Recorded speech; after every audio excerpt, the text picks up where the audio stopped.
Hi, I want to kick off a zero carb experiment. I guess today is the first day. I have a bunch of meat in the freezer that I would like to get rid I guess I'd just like to finish off stuff in the freezer. So I decided that, with all this meat, I should just see a zero carb experiment to see how long it takes me. I don't think it would last a month because I don't think I have that much meat for a month. So I have meat, I have some fish, I have some shellfish, and we'll see how this works. So if you don't know about zero carb, there are people it's an experiment where you eat no products from the plant kingdom for a while, and it's all animal products. Now I don't have any I don't have any reasons to do this. I don't think that plant products are bad for you, and I don't necessarily think that going on a zero carb I don't think necessarily that eating all meat products is great for you either. But I just want to see how I feel in this, just to see how this works. So let me show you what I have for now.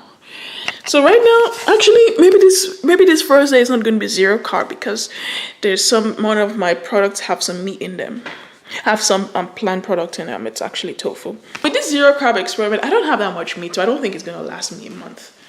And I'm not sure. I'm not sure I'm willing to go out and buy more meat to make it last a month, because I'm on a budget and I can't buy too much meat. But in general, with the zero carbers, it's you prefer meat over chicken or poultry.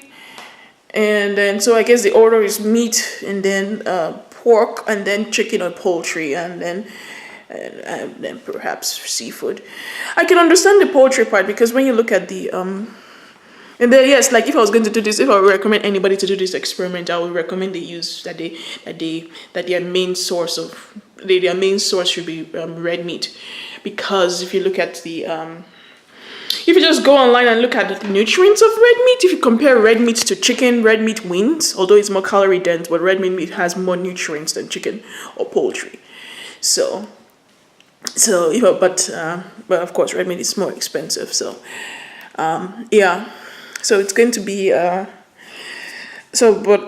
I said, I don't know how much my red meat will last. And if I needed to extend the experiment, then I probably have to go and get ground beef. Yeah, I would have to go get ground beef. And to make myself nutritionally complete, then I might have to supplement with eating liver every few days or something like that, or having an ounce or two of liver per day or something like that. So and then so I guess for my case, since I'm 5'6", my maintenance calories is about 1,700 calories. Now if you go 1,700 calories, and meat being about, and this ribeye is about 300 calories per 100 grams, then that's about a little over a pound of meat per day. That is if I was only eating meat. But if I was mixing meat with some poultry that I have some turkey that I'm gonna, that's going into this experiment. I have some turkey and I have some shellfish, so I'll probably that moves it up to more meat. Then that means I'm going to eat more than a pound, because shellfish and fish has is less calorie dense than meat. But anyway.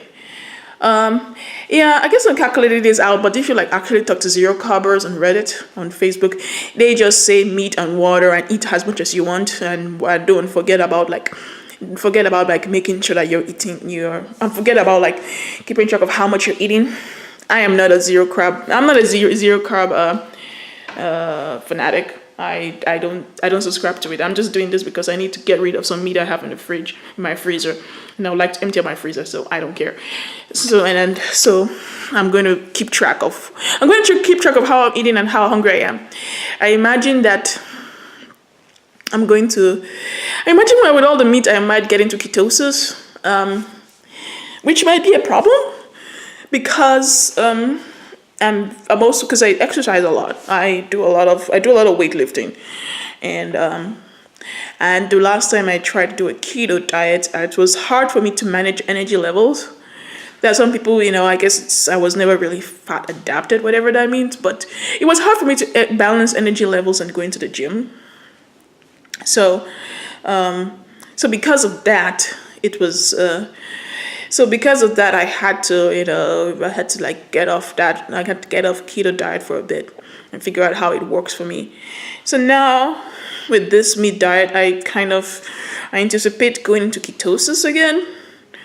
Or maybe not, because some people will claim that, if you eat too much protein will knock you out of ketosis. And but I'm very interested in seeing how my energy levels would be during this experiment.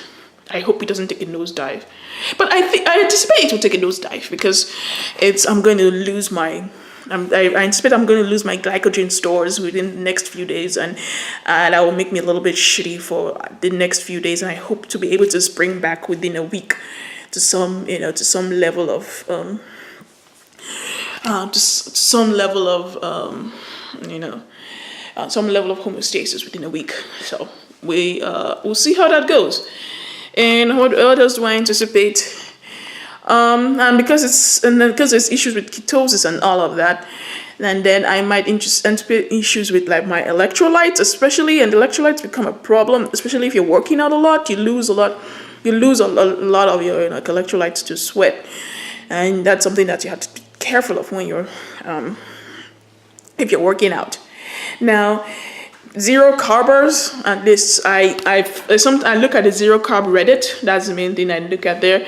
They're fanatical about being like, if you're in zero carb, you don't need to be careful about your electrolytes. You don't need to do that because it's nature's way of eating, and you don't need to be, because if you come from a keto background, then you have to watch things like electrolytes and making sure that your potassium and your magnesium and your sodium are all right there, because the story is, in ketosis, you lose your glycogen stores, and when you lose your glycogen stores, you're losing water, and then your body just flushes out all your water, and if it flushes out water, it cannot hold on to your electrolytes. So now the zero carbers will put bunks about like being like, we are eating meat and that's nature's way, so you don't need to worry about salt. They will claim that They'll claim that the Eskimos or whatever don't go around counting their magnesium pills or counting their potassium pills. So why should we be counting stuff like that here in America? But whatever. I imagine I'm going to have problems with it. So we'll see how that works. If that works, I do have some potassium salt and some like the no salt that they have for. I have some potassium salt that I can get from the grocery store. And then I have a regimen. I mix potassium salt with some sodium salt, mix that together. And then my magnesium, I got I got a magnesium supplement that could work with that. But it's hard to get some of those things right, the proportions right. So we'll see. And so I would like you to come on, like, just see how my my zero carb journey goes. I imagine it's going to go on for the next 3 weeks.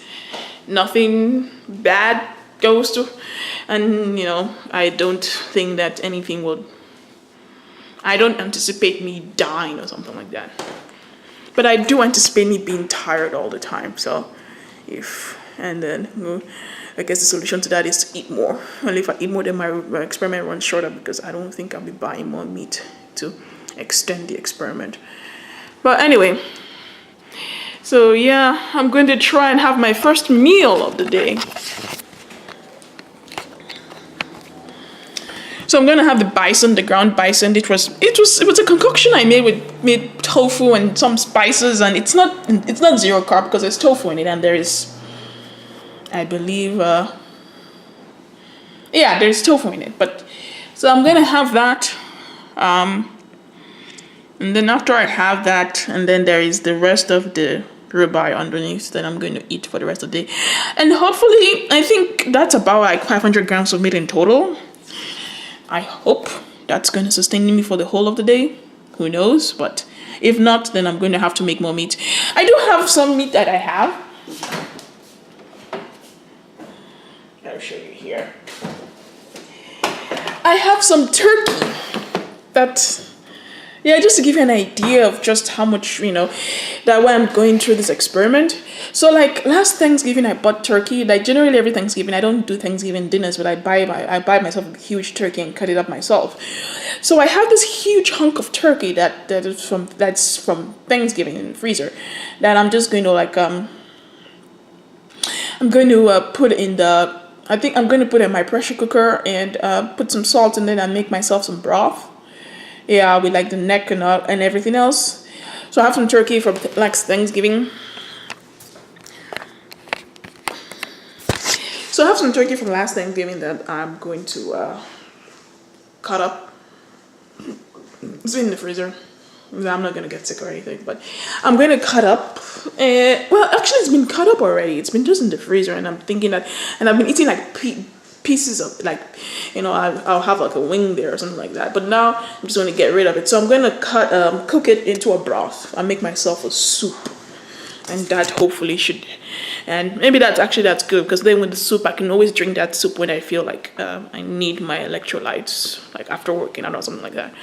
So I'm going to make myself a turkey broth with the bits and pieces. So with that, and then with the drumsticks of the turkey, I'm probably just, in a separate pot, I'm going to like boil the shit out of that too, just so that I can have shredded turkey meat. And yeah, so because I want to save the bones, right? I want to save the bones and I want to save the juices, so I'm going to boil that. Boil that to pieces so that I can have, some shredded turkey meat. And then, so if I find that I'm still hungry after all that meat, after all the ribeye, then I can add some more, I can just supplement that with a turkey. Yeah, so, hopefully you can join me. Hopefully you can just see how this goes, just to give you an idea of my physique.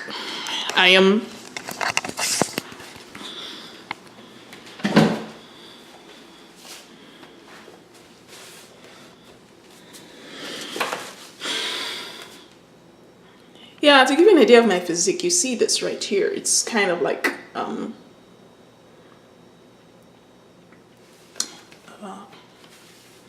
yeah, so, yeah, I got a pouch here. I'm 170 pounds right now. Actually, probably 171, 172. I'm 170 pounds right now. And I've been telling myself I need to lose weight for a while. And I go on a bandwagon, and then I stop, and then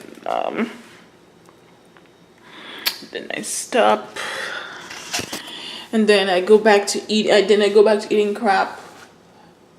So I'm 170 pounds at 5'6". So I could lose a good 30 pounds. I don't know how. I could lose a good 30 pounds. I don't know what my zero carb experiment is going to.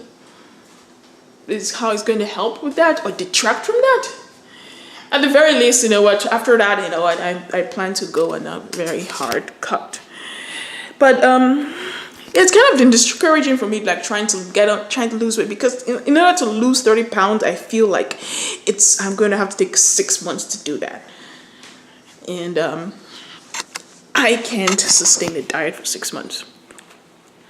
So yeah, I don't know, but that's another challenge down the line of like trying to get down to trying to lose 30 pounds. Now we're just going to start on this zero carb experiment. Bye.